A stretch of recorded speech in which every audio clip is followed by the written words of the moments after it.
Hi everyone. We wanted to give you a quick tutorial on getting to Clever from a device that is not a Chromebook.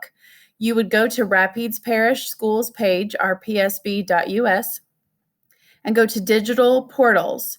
When you go to the Student Portal, the Clever icon is right here. You click the Clever icon and it will take you directly to Rapides Parish School District.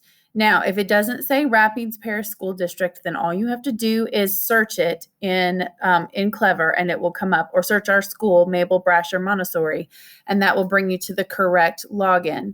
Then you click Clever Badge Login.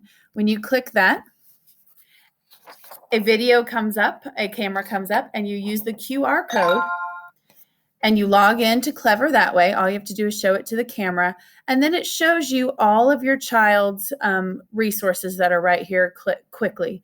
When you click them, they take you straight into that software without having to log in again. It should work that simply. So there's your Clever tutorial. Thank you.